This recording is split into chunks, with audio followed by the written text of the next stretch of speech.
ሰላም የተወደዳችሁ የቻናላችን ተመልካቾች እንኳን በደህና መጣችሁ እያልን ዛሬ ደግሞ ስለ አንድ ታዋቂ ሰው የማታውቁትን 10 ሚስጥሮች እናካፍላችኋለን።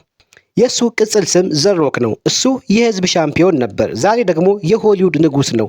እሱ ድዌይን ጆንሰን ነው። ነገር ግን ከሚያንጸባርቁት ጡንቻዎቹ ከፊርማው ከሆነው ቅንድብ ማንሳቱና ከሚሊዮን ዶላር ፈገግታው በስተጀርባ ብዙዎችን የሚያስደንቁ ታሪኮች አሉት። እነሆ ስለ ድዌይን ጆንሰን 10 አስገራሚ እውነታዎች። አንደኛ፣ ፕሮፌሽናል የአሜሪካ እግር ኳስ ተጫዋች የመሆን ህልም ነበረው።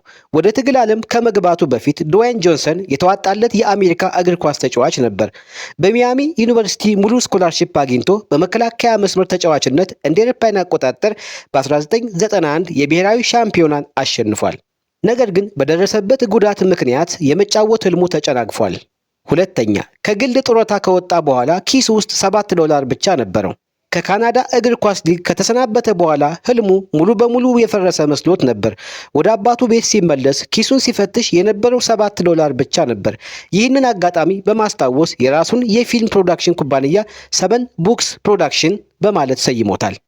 ሶስተኛ፣ ሰልፊ የሚለው ቃል ወደ መዝገበ ቃላት እንዲገባ ምክንያት ሆኗል።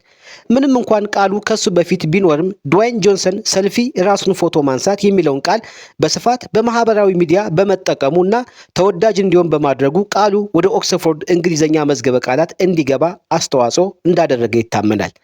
አራተኛ፣ በአንድ ፊልም ላይ የመጀመሪያ መሪ ገጸ ባህሪ በመሆን ከፍተኛውን ክፍያ የማግኘት የጊነስ ወርልድ ሪከርድ አለው። እንደ አውሮፓውያን አቆጣጠር በ2012 ዘ ስኮርፒዮን ኪንግ በተሰኘው ፊልም ላይ ለመጀመሪያ ጊዜ የመሪነት ሚናውን ሲጫወት $5.5 ሚሊዮን ተከፍሎታል። ይህ ክፍያ አንድ ተዋናይ ለመጀመሪያ ጊዜ የመሪነት ሚናው ያገኘው ከፍተኛው ክፍያ በመሆኑ የጊነስ ወርልድ ሪከርድ አስመዝግቦለታል። አምስተኛ፣ የትግል ቅጽል ስሙ ዘሮክ መጀመሪያ ላይ ይጠላው ነበር።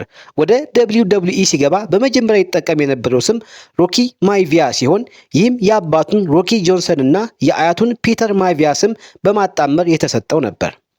ደጋፊዎቹ ጥሩ ልጅ ወይም ጉድ ጋይ የሚለውን ገጸ ባህሪውን ሲጠሉት እሱ ወደ ዘሮክ ተቀይሮ መጥፎ ልጅ ወይም ባድ ጋይ ሲሆን ስሙን መጥላት ጀመረ።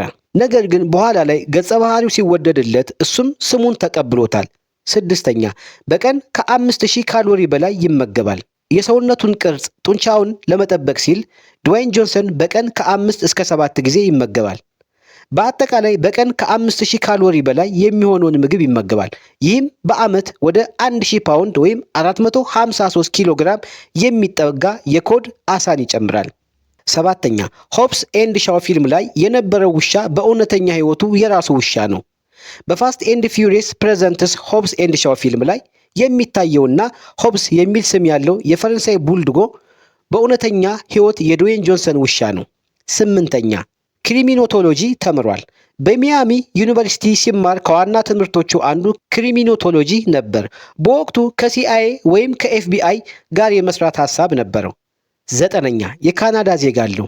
አባቱ በካናዳ ኖቫ ስኮሺያ የተወለደ በመሆኑ በካናዳ ህግ መሰረት ድዌይን ጆንሰን እንደ አውሮፓውያን አቆጣጠር በ2009 የካናዳ ዜግነትን አግኝቷል። አሁን የሁለቱም የአሜሪካና የካናዳ ዜጋ ነው።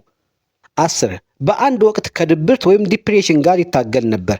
በተደጋጋሚ ስለ አእምሮ ጤና በግልጽ የሚናገረው ድዌይን ጆንሰን የእግር ኳስ ህልሙ ሲጨናገፍና እናቱ ራሷን ለማጥፋት ስትሞክር በከባድ ድብርት ውስጥ አልፎ እንደነበር ተናግሯል። ይህንን ታሪኩን በማጋራት ሌሎች እርዳታ እንዲፈልጉ ያበረታታል። ድዌይን "ዘ ሮክ" ጆንሰን ከውድቀት ተነስቶ ወደ ሰማይ ኢማጂኔብል ስኬት የመጣ የጽናትና የጠንካራ ስራ ተምሳሌት ነው። የሱ ታሪክ የሚያስተምረን ነገር ቢኖር ህይወት ከሁሉ ታች ላይ ስታደርስ እንኳን ከዚያ ተነስተህ አሸናፊ መሆን እንደምትችል ነው።